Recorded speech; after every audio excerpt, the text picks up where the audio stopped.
Histoire. Étude du passé en recherchant la vérité sur ce qui s'est passé. Puisque ce passé n'existe plus, les historiens doivent s'appuyer sur des outils pour atteindre l'objectif et le vrai.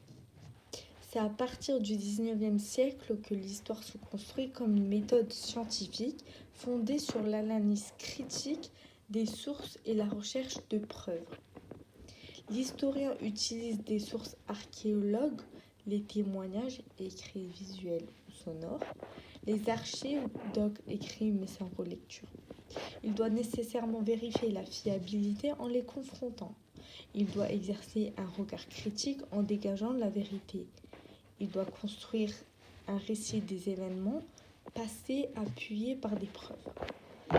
L'historien doit décrire, comprendre, interpréter des événements à partir de preuves. 2. Géographie. Science qui étudie l'espace terrestre et l'activité de ces hommes sur les territoires.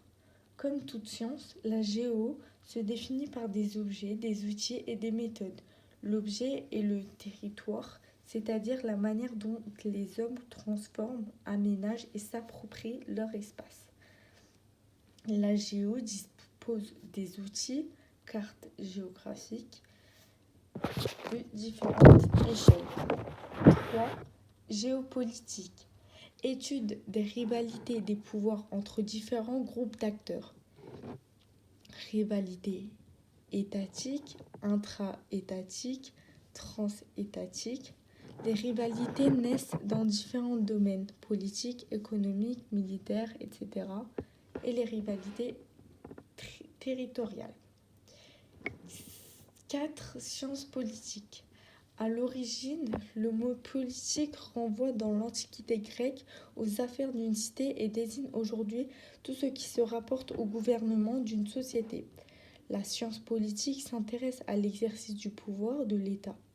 Elle insiste sur l'importance des acteurs dans l'exercice quotidien du pouvoir politique, partis politiques, médias, les lobbies, syndicats et les citoyens.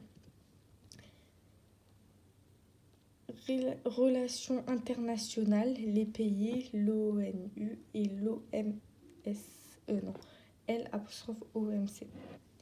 Donc gentrification, processus par lequel la population d'un quartier populaire fait place à une population aisée.